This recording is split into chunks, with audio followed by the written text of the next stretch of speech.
Alright, today I'm going to make some coffee. I'm going to show you how I do it. I've experimented, came up with what I consider the best way to make coffee. Ask anyone who's had my coffee, they tend to agree.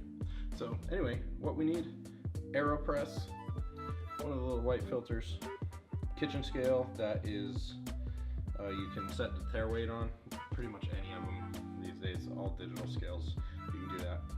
Coffee grinder, which is behind me, and some coffee. Got in here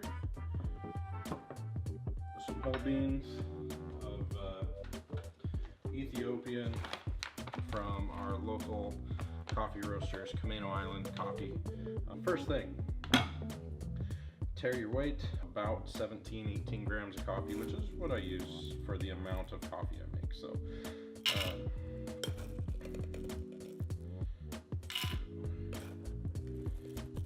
not quite a full third. There we go, 17 grams. And then we'll grind this real quick on a medium fine grind.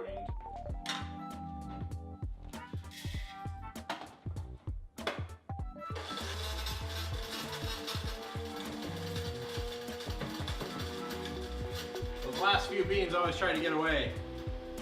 I knock them down a little bit. Water temperature, I like it with this particular coffee about 186, 187 degrees when I start the whole process. If you go too hot with it, it tends to kind of kill the flavor, makes it just a little bit bitter. If it was really a light roast, I generally go for about 195 degrees. And then I'm gonna rinse the filter. Some people say, almost had a Jeremy Clarkson joke there, didn't quite work out. Anyway, some people say they can taste the paper. I like to believe I have a pretty good palate. I've never tasted papery flavor in there, rinsed or not rinsed, but I do it anyway just for shits and giggles. And I'm gonna rinse that. So, then we load the Aeropress with the coffee. This is a rather oily roast for some reason. It sticks to everything, so I'm probably gonna make a mess here. I am gonna make a mess. It sticks to the spoon so much you can't pull that thing out of there without coffee all over it. This is not going well. So, process on this guy. It doesn't really matter what you do because you're just gonna fill it to the top with this much coffee in there.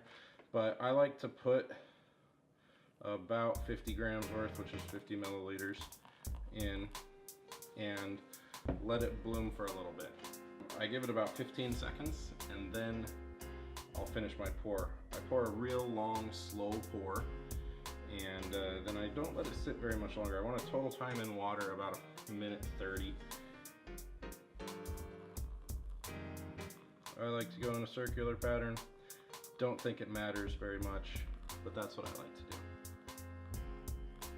Yes, I do this every time I make a cup of coffee.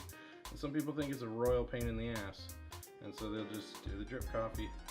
I've noticed I drink far less coffee in a day when I drink this way. Maybe it's because it takes so long, maybe it's because it's so flavorful and it's very satisfying. I don't really know. Kind of have my theories, but whatever. So in case you're wondering, that right there is about 250 milliliters of water.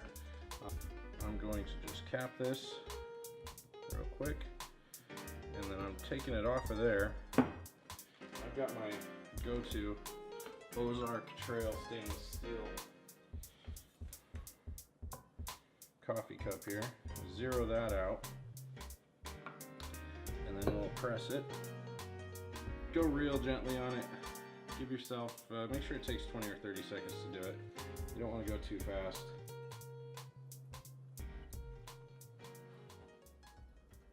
But anyway, this I find pretty delicious. So I have 220 grams of water in there, or milligrams of water in there. So I'm just gonna bring it up to where I normally do.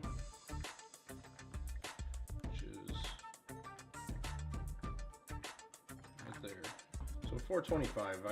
There's a little mark in there. I pour to the same place every time. 425 is where I end up at. My lid on. I'll take it off for now.